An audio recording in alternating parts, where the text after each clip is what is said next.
So today we've got something extra exciting. The first modern warfighter that we've done here on Angry Zeppelin. The F-22 Raptor by Flightline.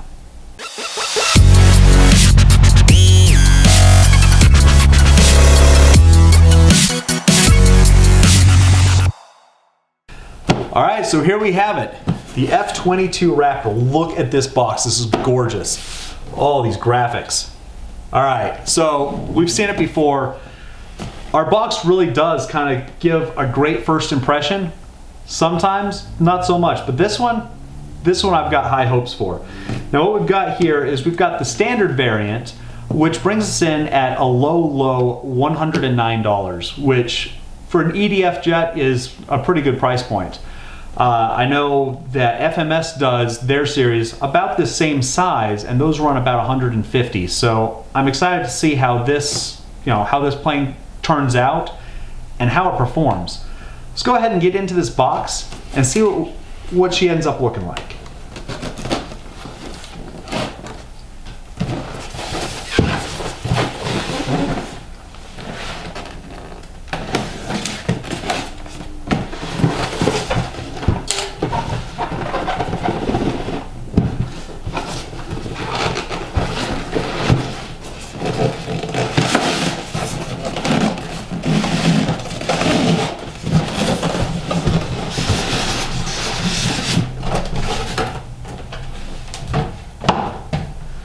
There we go. All right, you get to see what I'm seeing. Look at this thing. It fills almost the entire package. Whew.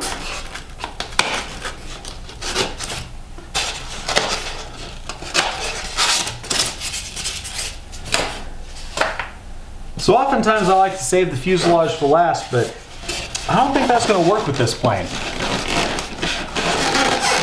We're just going to get right into it.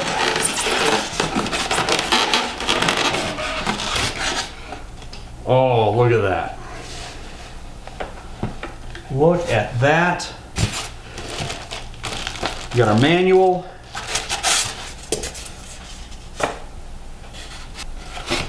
Our first wingtip.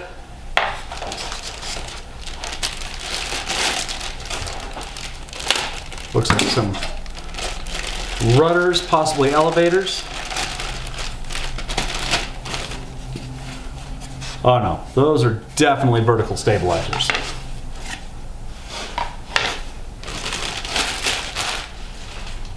All right. Here's our elevators.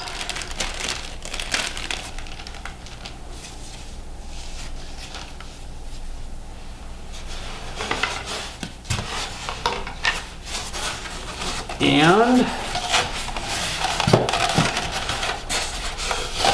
coming out you, our left wing. Small bag of screws and control rods. And our landing gear. Our landing gear is going to be fixed on this model, so just something to be aware of.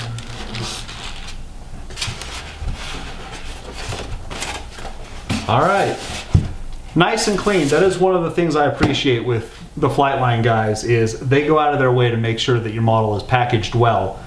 I don't see anything broken on this, which is a big upgrade compared to some of the other planes we picked up. Now what I am starting to wonder is, how is this plane going to fit in my car?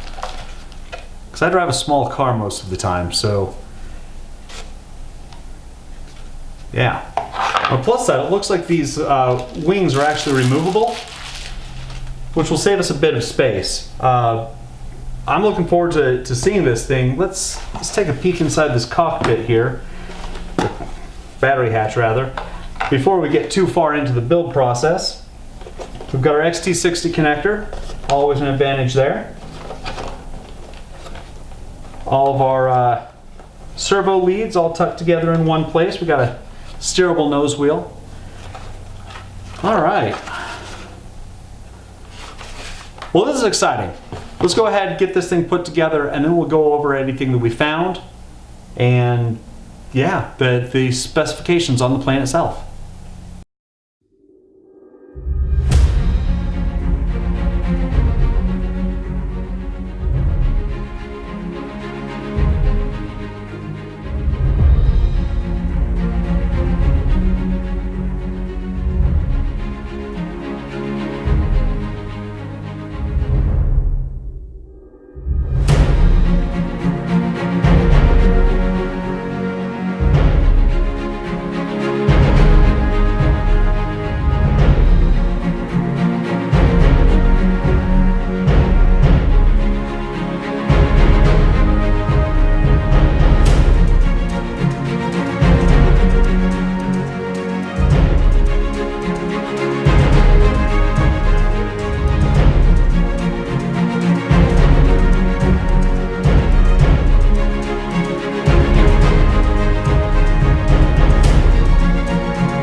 Well, there you have it, the F-22 Raptor by Flightline.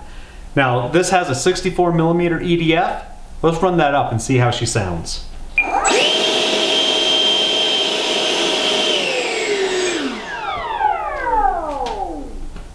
Not unlike a vacuum cleaner. Now, she doesn't feel like she has a lot of thrust, but it's probably more than ample to get her off the ground. I look forward to the flight with this to see how she actually does. Now, I want to go over a couple of things that we noticed as we started into the build. The first of which is the masking tape that was put over the holes that the carbon spars run into the wing through. Now, I'm sure that was put there so that during the painting process, paint didn't clog the spar that's actually inside the fuselage up. But that's just one of those little touches that goes so far to making this plane go together as easily as it did. I mean, it was what, like 12 screws? I mean, that's nothing. One of the other things here is that our manual included all of the steps for a complete buildup, even things that had been previously installed at the factory. Initially, when I saw that, I was a little put off by it, but then I started thinking, you know, it's really helpful to have those steps if you have to replace those parts later due to some kind of a crash or, you know, just looking for an upgrade on the systems. So one of the things that's absolutely worth mentioning on this plane is that it runs off of a 3-cell battery.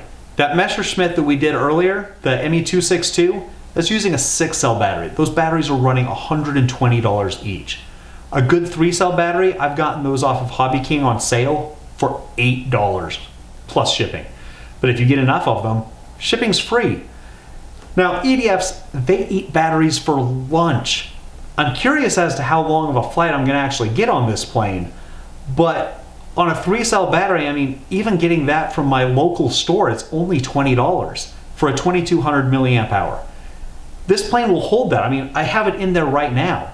So even if I'm only getting a 3-4 minute flight, and we'll see what we get with that when we do the maiden, but even if it's only 3 or 4 minutes, I can have 10, 20 of those at the field and not feel like it's tearing me apart.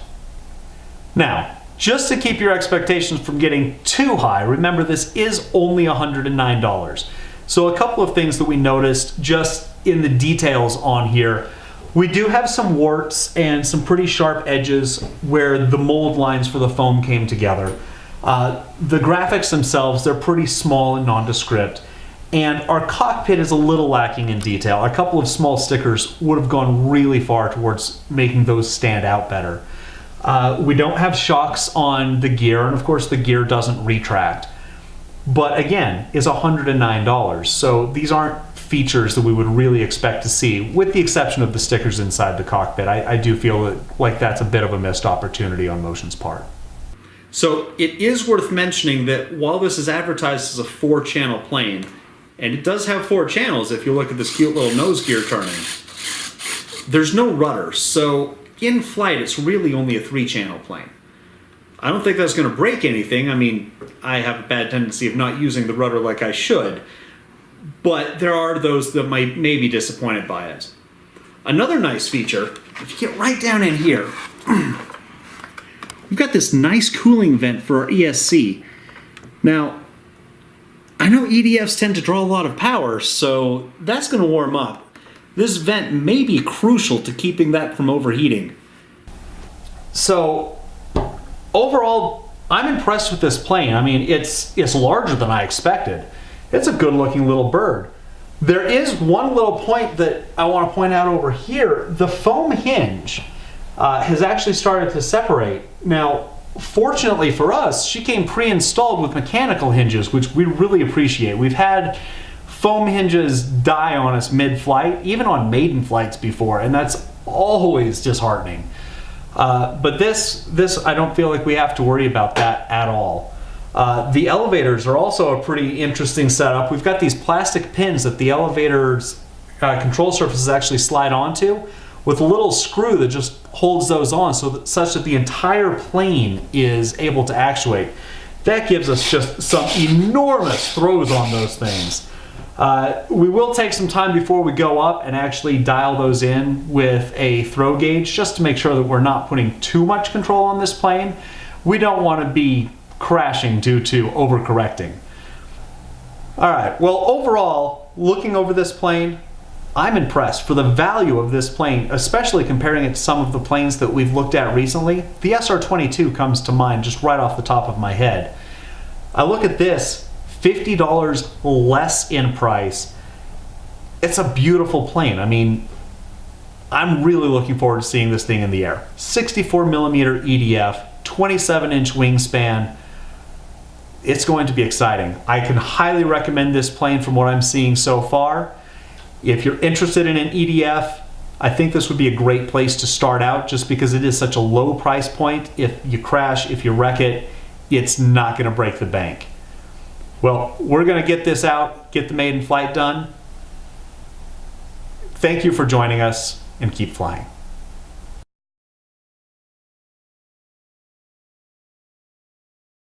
I wrote down 63mm EDF. I don't know where that number came from. Neither do I.